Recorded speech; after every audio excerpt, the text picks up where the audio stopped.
Welcome to the Cabin Culture Podcast, where we spend a little more time diving deeper into all the fun parts of cabin culture. I like to think of this as both the material and imagined expressions of how cabin lovers, dwellers, builders, and designers wish to live a more simple and authentic life. Today, we're welcoming Zach, the founder of Behind the Stays podcast, the very first podcast I was ever on before this one, and former CEO of Stay Watch, who's here to share some exciting news about the future of boutique hospitality.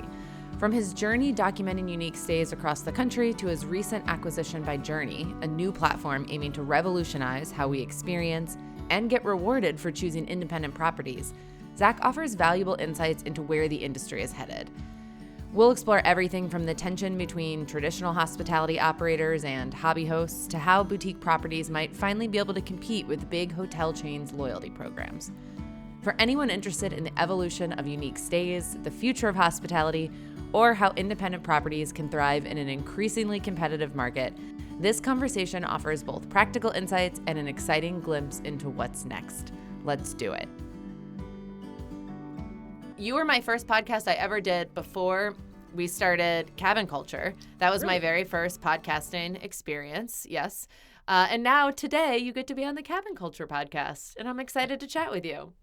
I am super pumped. I've been a fan of the show. Remember people start podcasts all the time, Janice, and it's always like, okay, well, let's see how long this one lasts, right? Because it's a very hard thing to do, as you know. Yeah. And I'm just super impressed. Like, you've just crushed it. You've been this huge value asset to the industry. I love the approach, and I've listened to several episodes. And I love just listening to you talk and listening to you muse, because you're a fun person, let alone the people that you bring onto the show. So thanks for all the value you bring to the community. Yeah, it is funny because the first thing I was going to ask you about was your podcast. And it is funny that people start podcasts all the time because it seems really easy. Like, oh, all I have to do is talk. And that part is easy. But it is a whole lot harder behind the scenes than one might think. But I often say to our guests, it's like the only way that I can really talk this many cool people into spending an hour with me, you know? If I were to go on Instagram and DM people and be like, hey, you seem cool. Do you want to hang out on Zoom for an hour? They'd be like, you're creepy. No, thank you. But if you have a podcast, they're like, okay, yeah, let's chat. 100%. So you are 100 episodes into your podcast. Is that correct? We just crossed 240, I think. Oh. 230 or 240. Yeah. Okay, I looked it up and it said see all 100, and I was like, I feel like it would be more than that. It is more than that. It's an Apple Podcast weird thing where it just, I don't know why, it's like they don't have more than 100. It's like once you hit 100, I think they just, I don't know. Maybe they only ever show the most recent 100, but yeah, I've noticed the same thing on Apple Pods in particular. Yeah, that's where it was. Okay, take us back. I do want to talk about your podcast first, and then we're going to talk about some other exciting adventures for you. But when it comes to the podcast, you're 264 episodes in. When you started the podcast, did you start your business first, or did you start the podcast first? Which came at the beginning? I believe technically the business, which was at the time a simple newsletter, started maybe 3 weeks before the podcast. It was very, very close. Okay. I knew that I wanted to do the podcast before I started the business. But it was all part of a similar business model. Talk us through what that vision was of why you entered this space and what you were hoping to create. Yeah. Well, just a very quick little bit of context. I have spent a decade working in growth marketing, and I had previously built a very niche media brand, actually in the higher education marketing space.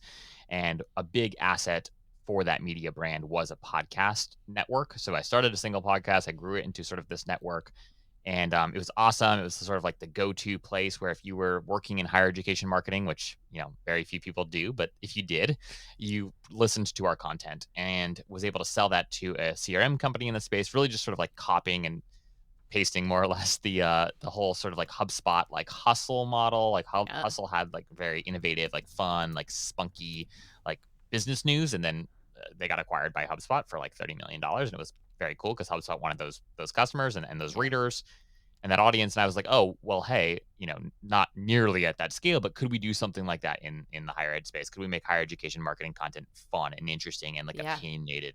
And so we did that. And anyway, so did that. And then when my wife and I, during COVID, we spent 18 months traveling full time. We just lived in different short-term rentals. It was amazing. We really did live on Airbnb. This was way before I knew anything about direct bookings. And I never even knew what like an STR was. It was just like we Mhm. would find a cool place to stay on Airbnb. We'd book on Airbnb and we'd spend 4 days there, and then we'd find another place and just we went all around the country. It was amazing adventure. And then along the way, just realized if you could be flexible with where you went and how long you stayed, you could score these incredible deals Mhm. on short-term rentals. So we started a newsletter. It was called Spontaneous at the time, and the whole premise was like, we're going to bring the best last minute Airbnb deals Yes. to your inbox every week. Which is a So we win-win did. for guests and for hosts. It was, yes. And it was great, and we got a little bit of like attention from the Twitter sphere at the time, and that was fun. Like before we had launched, and then spent the next couple years just really kind of building that business into a little bit more of a sophisticated business.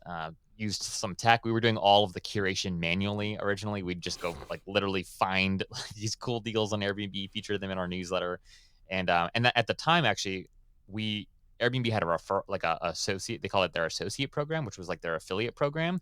So if anyone booked, right, we'd get a 30% cut of Airbnb's cut of that stay. So like it was like a pretty like awesome business. And then 3, 4 months into it, Airbnb totally sunsetted that whole program right when they went public, and they just killed their whole affiliate program. So we had to find another way to make money. Anyways, that's what we did.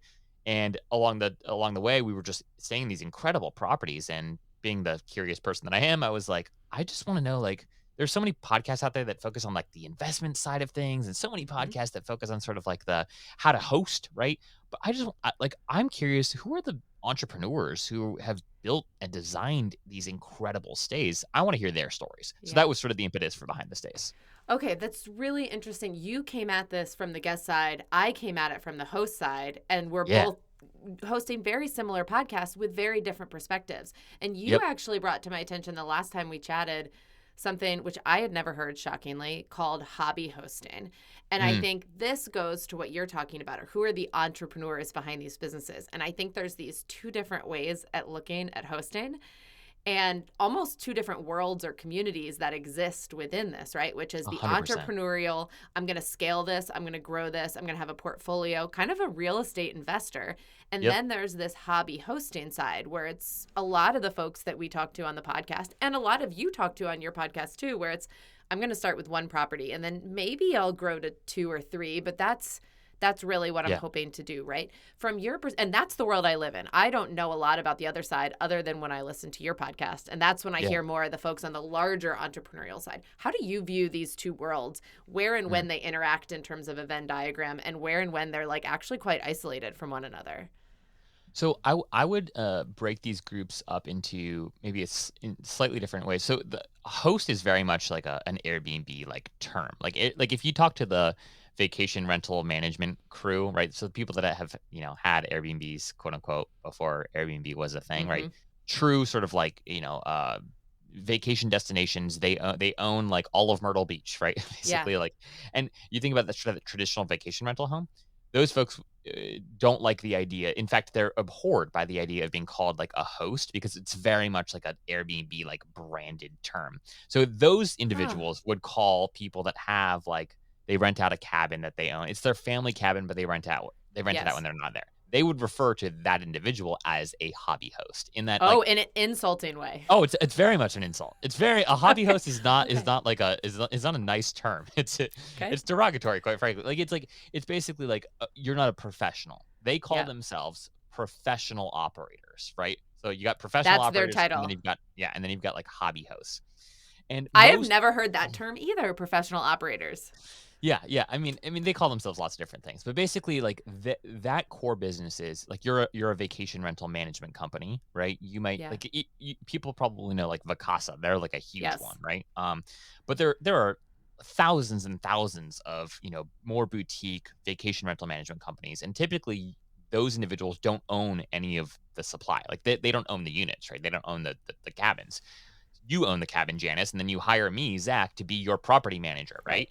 And I take a 10 to 20% cut is typically what it is of the revenue of from bookings, right? So that's Yeah. typically how they make money. So those individuals are very much interested in scale because again, they don't own the underlying real estate. They're really just a services company. They're just a management company. So they care a lot about growing their inventory, right? Growing their portfolio. And what's been interesting is people like you with Cozy Rock, you've come onto the scene and you've built a really beautiful, experiential, design forward stay. And all of a sudden, people like you have changed what people think of when they think of a vacation rental or what an Airbnb should be. Quite frankly, you've just completely like leveled up the game and you've set this expectation for your average guest that, oh, no, no, no, booking like an Airbnb is booking a beautiful cabin in the woods with an amazing hot tub, with an epic fireplace, a beautiful reading nook, right? That's what people have come to think of when they're booking these stays. And the problem is that's at odds with the vast majority of professional operators' inventory, right? Yeah. And so, anyways, I think that that's where some of that tension comes from. Now, what's interesting about the professional operators is what they always try to say is like, we have standards, like, it's the hobby hosts that are ruining this for everybody. Like, we're professional. Like we understand what a home should have and how it should look and blah blah. And it's these dumb Airbnb hosts who are coming in and saying renting out their closets, and people are having terrible experiences, and they're making the whole industry terrible. Like that's what Yeah. they would say in the most extreme circumstances. Yeah, and yet it feels like there's truth to both of these because Yeah, one of the downsides of Airbnb is the wild inconsistency. And I yeah, worry. I love the guests that come to our place, and I hear this from others and are like, this was the best Airbnb I ever stayed at. But I worry for the guests who come there and say, this was my first ever Airbnb stay. I love it because I'm like, what are you going to find next? And I'm not yeah, saying that, I mean, there are so many good hosts out there, but there is a consistency issue. yeah. But on the Vacasa side, because they're scaling, there isn't the same personal communication issue. So you find on that side, while the stay might be fairly reliable in terms of cleanliness and things like that, what isn't reliable is always the communication with the human behind it because they're managing so many. And that's where we have an advantage as hosts often. Most Yep, hosts are fairly responsive because we're held accountable to that piece by yep. Airbnb. Well, and most of the people like yourself that fall into that category also own the asset, right? Meaning you own your cabin. And therefore and you're inherently going to treat something that you own very differently than you're going to treat something that somebody else owns, Yeah. right? Like it's just and so I think quite frankly if to use the industry derogatory term, if the hobby hosts were to try to scale and were to retain sort of the same level of love that they have for their, for the initial cabin that they built, like it would put the traditional operators out of business because the amount of care and concern and love and hospitality that you pour into your spaces is just it's on a different level, quite frankly. Yeah, and it's much harder to scale though, because as someone with It three, the is. thought of going to a fourth, I'm like, at what is the tipping point where that goes down? I would also say that owning the property actually can be an advantage because I will invest in amenities that are probably more than you would need at an Airbnb because I'm like, well, I want that, right? Like I Yeah, want a yeah. hammock in the trees. I want this nice Marshall stereo. I want whatever. And so I'm going to invest in it because now guests can enjoy it too. That's a good thing. Then you go into Airbnb Facebook groups and you see all of these hosts who are like just, their house manual is like one rule after another. And it very much has this energy of like, don't forget you are in my house. Don't Yep. mess anything up, right? And if Yeah. it's not yours, then you lose a little bit of that personal attachment to like, okay, you broke a lamp in the bedroom. No big deal. But if it's a Yeah. lamp that your grandmother gave you that you put in the bedroom, now it's a big deal. And it adds that personal element has benefits and some challenges. Yeah, 100%, 100%. Yeah, and to be clear too, I think it's a dynamic ecosystem, and I think you need like lots of different kinds of hosts and operators, and I mean I think that that's what makes the Airbnb platform really special is that you can go and you can stay in some crazy, unique, one of a kind stay, right? Or you can book a awesome, a vacation in Myrtle Beach with a property manager who lists on Airbnb, and like Airbnb has done an exceptional job at giving consumers lots of choice and quite frankly just unlocking stays that otherwise have not been easily accessible. And so, I have mad respect for the brand and I think that they do a lot of really, really great things well. I think at the end of the day, the biggest question folks should ask themselves is like, do I care about building a hospitality business or is this really just an amazing, like fun, like side hustle for me? And both can be there's not a better option. Like both are great options. If you want the former, I think you do really need to invest in building a brand. I think you need to invest in a direct booking site. And the reality is, like, it's just any business strategist would come in and tell you if 80 plus percent or 70 plus percent of your revenue is coming from one channel, and that channel has the authority to overnight kick you off for whatever reason that Yep. they want, right? That is a very, very difficult thing. It's a very difficult, it's a very shaky foundation to build a business That's on, right. right? And so I, I think it really is as simple as that. Yeah, Isaac French was talking about that with his, and that was such a good takeaway. And one of the moments where I was like, I should probably switch to direct booking. And then with Hurricane Helene and COVID, a lot of hosts in the mountain area found Yeah. that Airbnb was mass refunding guests, even for those of us who had power and access and our cabins were up and running, but guests were upset. And so, you just feel that moment of, oh, I don't actually have control over my business. Yeah. Airbnb controls my business. And Yep. then suddenly you see the advantage of going direct booking. Where do you think the future of hospitality is going? These are two very different directions. I think they all can exist, but when you kind of project into the Mm. future, what do you see? So it's funny. I was talking with Isaac French actually about this a few days ago, and my sort of take is one of the things Instagram has done, which has just been amazing, is it's unlocked the ability for creators and makers and entrepreneurs to speak very personally and directly to their audience, which is ultimately their customers. And if you think about like the growth of direct to consumer brands, right? So like Dollar Shave Club is like the classic example that everyone points to, but just like, and I think that they were one of like the early adopters of like surpassing like the large retailers, right? We live in a world today where people don't need to go through Amazon. They don't need to go through Walmart. They can go direct to their to consumers via Right. Instagram, right? Have their website set up on Shopify or whatever, and you massively increase your margin on Yeah. whatever you're selling Right. because you're not paying Walmart or Amazon a commission. So what I think the future of hospitality is in the same way that we've seen e-commerce shift dramatically with people building out beautiful, amazing story-driven brands, right? About their artisan candles or like Hmm. whatever it is that they're selling, right? Like in that same vein, I think that the future is boutique. I think people want to support the local inn. I just had an incredible conversation with Eliza Clark on my podcast. She owns the Lost Fox Inn, and she and her husband, who's an executive chef, they came into this rundown inn in Litchfield, Connecticut, and they've totally redone it. It's beautiful. It's just impeccably designed, right? If Instagram didn't exist, Eliza's business would be very, very difficult to grow and scale because people know Marriott, they know Hilton, and that's where they're Right. going to stay, right?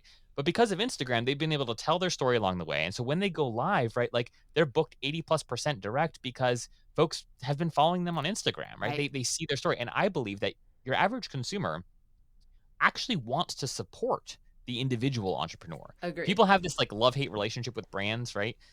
And at the end of the day, like if I know that I can go and stay in Janice's like hotel and that Janice has, poured her blood, sweat, and tears into this hotel, right? Or this Airbnb, right? I'm gonna choose that over Hilton or Marriott like any day of the Yeah. week, right?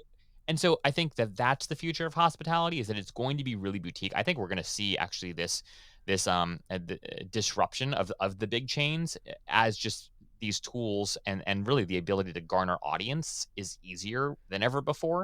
And I use easy in quotes. It's still really Right. hard, but like Right. you can go direct to people. You can if as long as you've built a great product and a great brand, you've never been in a better position to be able to convince people to come and spend money That's right. with you, the independent operator. And I do believe people are inherently interested in supporting the mom and pop. Like, I Yeah. think that that's just true. Yeah. Yeah. I always say to Sean, I feel like Instagram has democratized PR in a way that I really Mm, like. That if yeah. we had created this and wanted to stay off Airbnb or whatever, we would have had to like pitch magazines and pitch whatever travel bloggers and convince them that we're worth doing a story about. And they very well could have said, no, you're like a Yeah. small 2-person business. Like, no. And Yeah. that's fine. They have every right to do that. But with Instagram, it's like, okay, cool, you can say no, but like I'm gonna go for it anyway. And you're Yeah. right, it's not easy because you do have to put a lot of work into the storytelling and you have to show up every day and you have to figure out Instagram and do all of that. But the only thing stopping you is how bad do you want it? Because Exactly. anyone can Exactly. learn that. It might be hard, but you can learn it. It's not, does someone else think I'm worth it? You can decide this is worth it, even if it's never been done before, and then prove it um, Yeah. without these gatekeepers who are controlling that.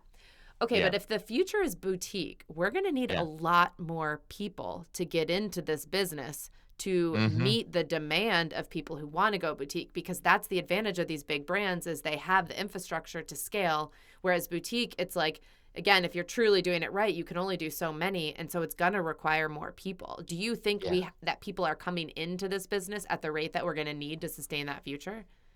So I think, and I certainly have a bias here because I have a podcast where I talk to a lot of these people. So, there's like this little bit of like an echo chamber where, right, where you're just like, I mean, duh, yeah, like there's loads of people doing this. And it's like, okay, dude, there's not, you talk to, a couple hundred people, but like that's not a lot of Yeah. people in the grand scheme of things. So what I think is happening is I think that there is this innately like beautiful and like attractive thing about being able to deliver hospitality experiences, right? And I think that there's just this funny. I'm meeting more and more entrepreneurs that they've built tech companies and and or they were leading sales at like a very reputable like Fortune 500 company, and they made a little bit of money, and or their companies went public or whatever, and they're like, I'm gonna go buy some land and I'm gonna go like build your houses on that land. Or like I'm gonna go build like, a beautiful, like cozy rock, like inspired, Raven House design sort of cabin or whatever. Like I think that there is something just really attractive right now about owning a different kind of real estate asset, right? So when you think about sort of the quote unquote American dream and like growing up, it was always like, hey, you wanted the beautiful home with the white picket fence and the two-car garage, and like that was the American dream. Hmm. And that's gotten incredibly difficult to achieve for many of us. Like for most, I actually don't want to be misquoted here, so I don't know what percentage it is, but if you read the It's news, harder right, now than it it's was harder. then. It's harder than it Yeah. was, right? That Yeah. that that is a fact. Yep. So because that is true, and people are interested in, and it's easier to make side hustle money than it ever was before. You can make money on the internet while also having a full-time job. Like people's like revenue streams of like earnings, and like really I think people's just earning potential is significantly greater than it was back then. But again, maybe you don't want the traditional like white picket fence, two-car garage thing. It doesn't mean you don't want real estate, because real estate over time has been a, Yeah. has been a great asset, right? Yeah. And so I think what's also kind of happening is people are being like, okay, well, I'm okay with renting in New York City because I love New York and like this is where I live, this is where my people are, but I'm making enough money now where like I should probably like invest it in something. Now, I can't afford a brownstone in New York, right? But could I afford 15 acres, somewhere out in like, then whatever the next Catskills is, and could I build a couple of like den cabins out there? Oh, maybe I could, and maybe it's actually a lot more cheap. So I think that is playing a big role into sort of more operators coming into the space, is like this transition from either the traditional American dream being unattainable, and or just like people's priorities changing and shifting a little bit to like, I'm actually okay with renting in the city because this is where I want to be, Yeah. but I want to put my money to work somewhere else. And so, oh, and there are channels like Airbnb that enable this to be Right. possible now. Okay, cool. Like let's go do that. So I think those sorts of stories are not as unique as people might think. I think that they're just growing actually exponentially, and so I don't think that there'll be necessarily a lack of boutique operators that come into the space. I think the biggest challenge is they're like, all right, if you really want to compete against the Hiltons and the Marriotts of the world, there's a lot of work to be done besides buying land and setting up some cool Instagram worthy cabins. Like Yeah. it's a lot more robust than that. Yeah. So I don't know if that answered your This is question, the but question I always have when I listen to your podcast is like, as a hobby host, every time I'm listening to you interview someone who's like running a company in the hospitality space, I'm always learning stuff that I don't think about as a hobby host, or I like to say as a heart forward host, but things I like that. that I don't think about, right? And I wonder, but it's interesting and I learn a lot. I wonder how much do hobby hosts, and I mean that in a loving way, friends, just for anyone listening, how much do hobby hosts need to be learning about that more professional operations space in order to do their work better? Or actually, is it okay that we just exist in these different worlds and do it our own way and serve our own people? Or should the people listening to this podcast be paying more attention to that space in order to get better at what we do?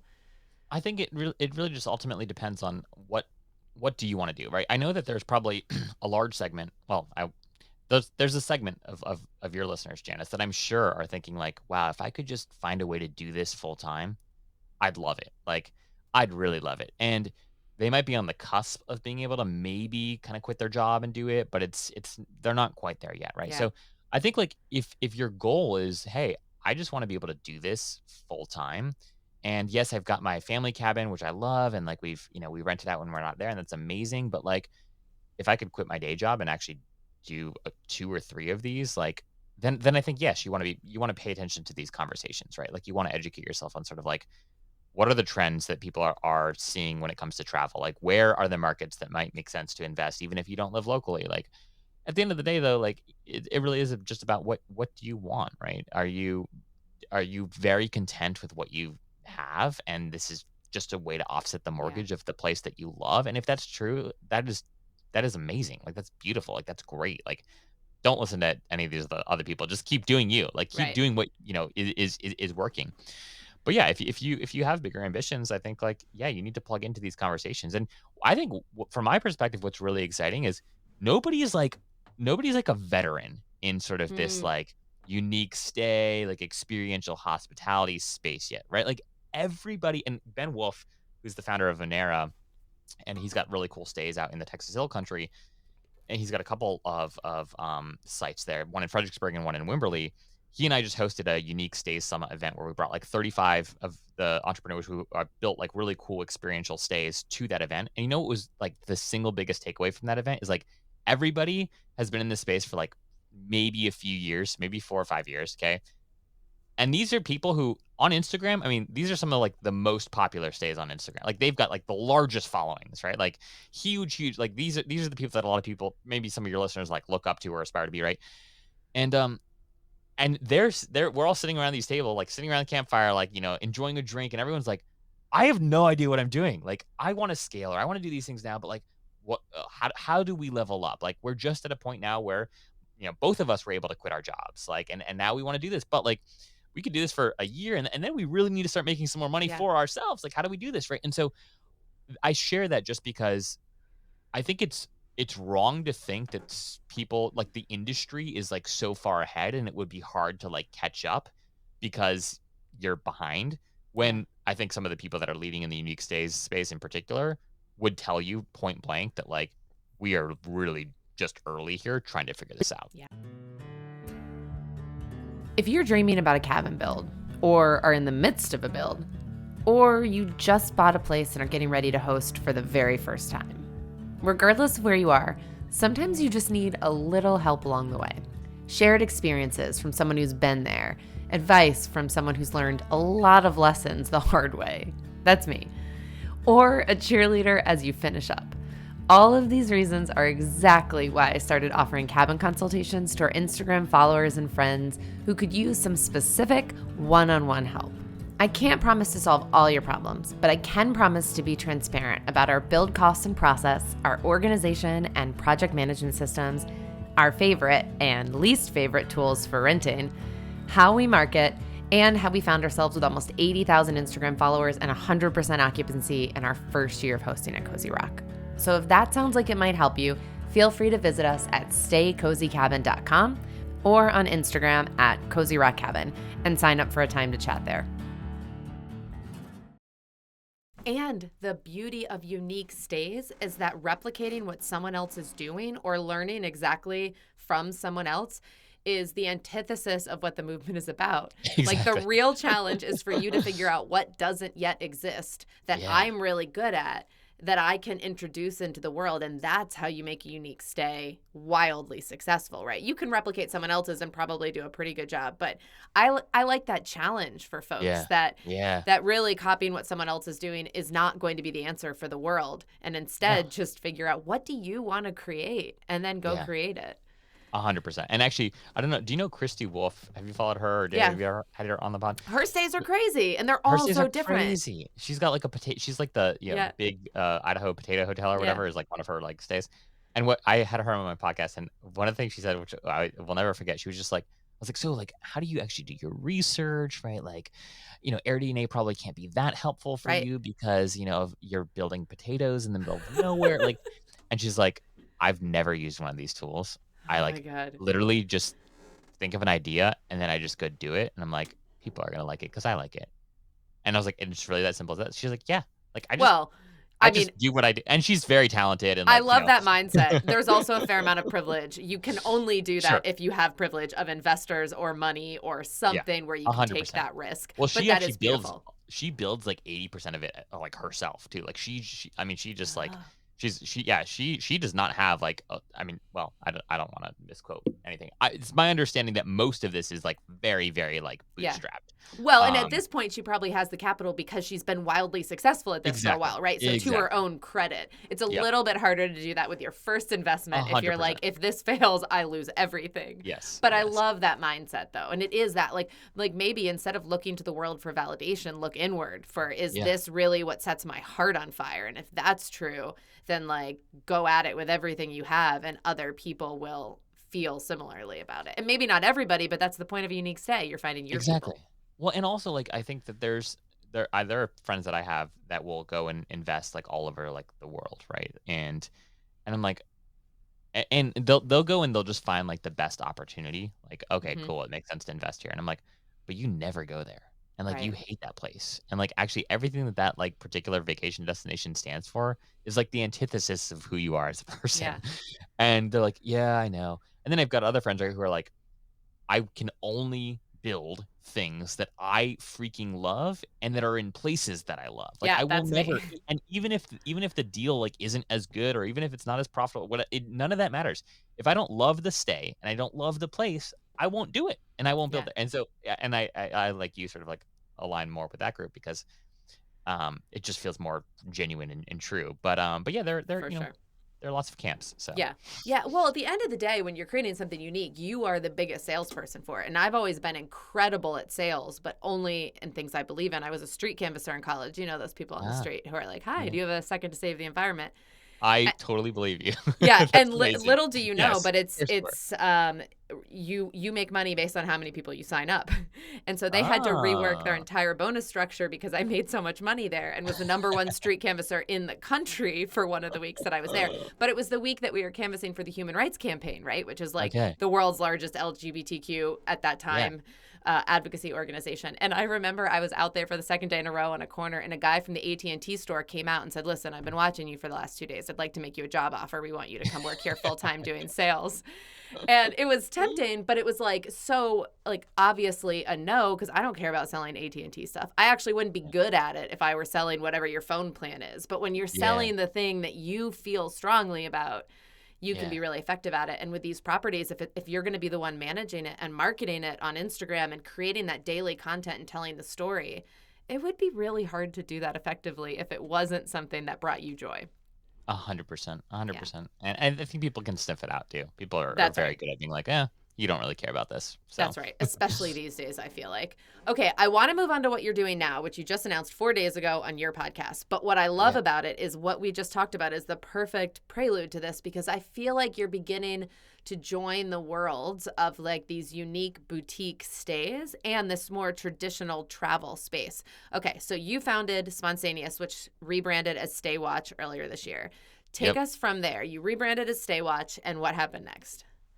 Yeah, so Staywatch basically was became this place where you could come as a traveler and you could give us a few data points, tell us where you wanted to go, what you roughly wanted to spend, and then what we would do is we'd go and through some magic scraping, we'd go find the best inventory across Airbnb, Booking.com, and Vrbo, and then bring you an email every day that like had stays that matched your search criteria, right? So it enabled you to not have to go and like check platforms all the time, and also just to have a little bit more of like a curated experience.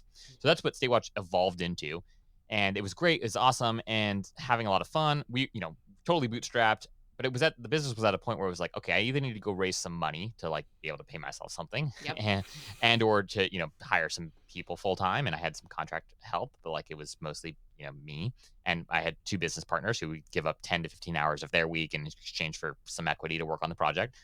And so I was seriously thinking about like raising money or trying to figure out like what the next step was, but I am very hesitant to raise money. I just like I don't like taking other people's money. Actually I worked in development for a while, and I'm a good fundraiser for other That's people. different though. Yeah. Yeah, yeah, yeah. So I'm a good fundraiser for other people for causes, but not for myself. And Same. so out of the blue, I got a DM on LinkedIn from the founder of Journey, whose name is John Sutton, and he's like, "Hey, I've been a long time podcast listener, And John had actually been on my podcast maybe 18 months before, and he was doing a different company at the time. But we had never really stayed in touch. And he was like the points guy. Brian Kelly's behind it. Chris Birch, who's a co-founder of Tory Burch, is behind it, along with Eric Wu, who's a co-founder at Open Door. And I knew all these names, and I had followed many of these companies, and I was like, wow, this seems like a really like almost too good to be true sort of thing. And anyways, John and I hopped on a call, and I've taken calls, a couple times with folks who were sort of interested in what we were doing. And most of the time these calls are like, cool, yeah, amazing, and then like you don't really hear back, or like Yep. you follow up, and then you're like you look into their growth plans a little bit more, and you're like, ugh, I don't really believe in this company, or there's Because you're whatever. giving up what you believe in the most. You created Exactly, it what you for built. something Yeah. else. Yeah. Yeah, yeah, and it's like a baby, right? Like, Yeah. it really is, but to John's credit, he was like, "Look, this is what I think we could do. This is what I'm excited about, and I think you and the team would be a huge, like, value add to what we're building." We're still operating in stealth mode right now, and anyways, to John's credit, and if anyone is ever trying to sell, like, their business, talking to people that like are clear, they follow up on what they say. Like when they say, "Hey, I'll get back to you in 48 hours," they actually get back to you in Yes. 48 hours. So When they unusual. ask you, yeah, when they ask you good questions and thoughtful questions, but then respect you, when they also reveal information about themselves, right? Like, and their vulnerabilities of like, "Hey, here's how we're thinking of growing the business. Here's why we could fail. Here's how I think we could win." You need all those things in a potential buyer of something that you've invested so much of your Yeah. heart into, right? And Yeah. if those things are not present, like run away, Red run flag. away. It's just not worth it. It's a Yeah. total red flag. So to John's credit, he was none of those things. Very clear, very direct, very specific, and very quick. Just moved very fast. So it all happened very quickly. And I guess I should just explain what Journey is at Yeah, this I was point gonna for the say that's my companies. next question because I Yeah, think I think our audience in particular will be really interested in what you're creating and might want to yeah. be a part of it. Yeah, so our sort of basic like pitch and premise really is like in the same way that we've been talking about how travelers want to stay at unique, differentiated experiences, whether that be a boutique hotel or a beautiful, cabin like Cozy Rock. People should be able to earn points and value and loyalty for spending their money with you guys and spending their money on differentiated stays, right? So the reason why people are so locked into like the Marriott Bonvoys of the world or the Hilton Honors of the world is because you earn points, right? You earn perks, you get Mhm. upgrades, right? You can redeem those points for free night stays with your family, right? If you Yep. travel a lot for work or whatever. There hasn't been a loyalty program that's been designed to help reward travelers for seeking out more differentiated experiences, Because right? So like logistically it seems really challenging because it's we're all very different difficult. operators. Yeah. It's very difficult, right? And so, like, if you can build our like plan, what we're doing at Journey, right, is like we want to build a brand that is really an alliance of the world's best properties. So whether that be a independent boutique luxury hotel, whether it be a beautiful curated cabin like Cozy Rock, we want folks to be able to see a highly curated selection of properties that they can then go and book direct. So no one will be booking through Journey, right? We're not an OTA. Our goal is to help elevate the direct booking presence of these unique stays by driving lots and lots of traffic to your direct booking site. Mhm. And then when folks book direct with you or when they come through an OTA channel, Journey will issue them points. And if guests claim those points, right, that's when we make a little bit of money. So we charge the operator when a guest claims their 1,000 points after staying at Cozy Rock.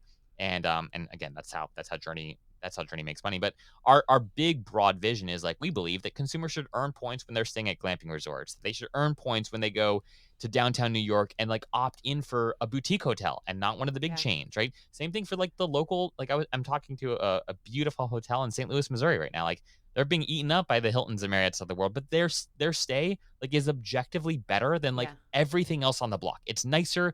They're like everyone that stays at the Hilton and the Marriotts, they come to our restaurant and our bar because it's Uh, the vibe. Like yeah. it's where people want to be, Yeah. right? But And then they go yes, back to their Marriott because they're getting points or they got that stay for free or whatever exactly, else. Yeah. exactly, right. So it's like why can't we give consumers value for staying in the properties that they actually love, Yeah. right? And so we're on a mission to be able to do that, and it's a big mission, quite frankly. Like it's a hard thing to do, but we've been able to partner with some incredible properties already, and we'll be launching in March to the general public. So that's our timeline there. So there's no like product built yet, but it's been a wild ride, and yeah, I'm just pumped because per my earlier sentiments, I believe so strongly in empowering independent operators to continue to grow their businesses if they want. If they don't want to grow, increase their margin, right? So increase, the profit that you're making on your Yep. business and enable travelers to have exceptional, super personalized experiences. Like that's what I believe the future of travel is. And I want to help build a company that enables more of that to happen. I think everyone wins in that Yeah. situation. Yeah. So the way that you're describing it, you use this word several times, curation is a really important part of this. So I'm guessing Yeah. like people aren't just going to be able to go onto the website and sign up and be like, I think my stay is exceptional and beautiful, so I'd like to be on your website. What does that process look like for someone who maybe is in the early design stages of creating a Yeah. space and would want to design it for something like this, or someone who currently has a property? What would their next steps be? Yeah. So one of the things I just like to clarify at this point too is that we're not just going after like ultra luxury stays, right? Our sort of curation standard is we're going after stays with soul, right? So like Mm. we want your stay to have a soul. We want it to have a story to tell. And you know what that means. And that means something a little bit different to everybody. But when you walk into a space and you can tell, wow, like there's something special here. Yeah. Like It it's feels alive, different. right? It feels different than you're walking into a Courtyard Marriott and it's a, 312 square foot room. Like and you can picture what the furniture looks like, right? Like Yeah. and the Because it bedspread, like looks the same. that. Yeah. That's yeah, it's that there's not a lot of soul there, right? Yeah. There's Is no what we one would argue. surprising you with flowers the next morning that she picked from her garden. Exactly, right? Or delivering, fresh bagels, whatever it is. Like, and so that's our core standard. To be super candid, at this point, it's totally subjective. Like we have a curation team that reviews everything, and then we all vote on whether we think the property should be a part of the alliance. But the actual application process is really simple. If you go to joinjourney.com/alliance, you can apply to be a part of it, and we'll be in touch really soon if we think it's a good fit. Again, we're not launching till March, so go ahead and submit an application if you think that you're interested in. Say that you are friends with Janice, and I'll push the curation people, assuming it's not too far off from our standards. But yeah, that's what we're doing. That's what we're building, and I'm just excited to continue to partner with incredible people like you, Janice, and your listeners who are really investing in building what I believe to be the future of travel. And if we can support those efforts via Journey, we'll be happy. So what happens to the part of your business, your Instagram, your podcast, like all of those pieces? Are they going to look different? Are they going to disappear? Will they still be here? Great question. So the short answer is no. Behind the Stays is not going anywhere. It's just being amplified, right? So rather than being a Stay Watch podcast, it'll be a Journey podcast. We'll probably do fewer ads and do more, Journey promotions and stuff like that. We're still figuring it out candidly. And then Stay Watch, a lot of the Stay Watch brand will go away eventually over the next 6 to 12 months. But a lot of the features that we built will be built into the Journey platform. So like our ability to, create trips and track different deals and different stays that'll be built in. The ability for hosts and operators to have this smart wait list that we call Ping built into the Which platform. you That'll be created. available. You created that, didn't you? Yeah. Okay. Well, I mean, my founding partner actually built it, but it was Your it business. was our idea. Yeah. And so the ability for that functionality will exist for Alliance members as well. But yeah, the core Stay Watch brand will eventually dissolve, and a lot of the features that we built will be worked into the platform. But candidly, we're very early stage startup. We're just figuring all this stuff out right now. It's incredibly exciting, but yeah, I am just thankful for you, Janice, and the time to come on and chat with you, because you're just always so fun to talk to. We've got other things that we need to follow up on too, because who knows, maybe there's other ways we can partner in the future, Janice. It's possible. Okay, but tell me honestly, how is it not working for yourself anymore and working for someone else? Ooh. Best parts, hardest parts. Best parts are having a paycheck. As someone who's fully self-employed, that sounds lovely. Yeah. And hardest parts are just realizing you're not the buck doesn't stop with you, right? Like you have to source it's not just about sourcing feedback. It's like you could give good feedback and have very logical reasons for why you believe what you believe, and it could still be rejected, right? Like it's like, cool, love the idea, we're just not going to do it, So that's definitely hard, but thankfully the team is amazing, and I have tons of respect for them, and I'm learning a lot. Which is also so much fun. It's sometimes when you're just working by yourself, you just don't learn as much, you're not challenged as much. So I'm super challenged, and it's been wildly fun. Congratulations. This is exciting. I know what a big deal it is to sell your business. Where can people find you? What should they start following if they want to keep up with this? Yeah, I mean, we'll behind the stays, the Instagram channel will remain super active. So if you just want to follow behind the stays on Instagram, you can also go to joinjourney.com if you want to learn just a little bit more about Journey. And then, of course, I'm actually most active on LinkedIn. That's like my preferred platform of choice, which your listeners might hate, but that's just where I'm most It's active. up and coming. And more people in my life are talking about it now. It is. So you can follow me on LinkedIn and see almost daily content from me there. So awesome. Yeah, but thanks so much for the time. Yeah, thanks for joining me. Thanks so much for joining us, and if you liked what you heard, feel free to leave us a 5-star rating on Spotify or share some of your favorite parts over on Apple Podcast. If you have feedback or suggestions for the future, you can also find me on Instagram at Cozy Rock Cabin. Looking forward to next week.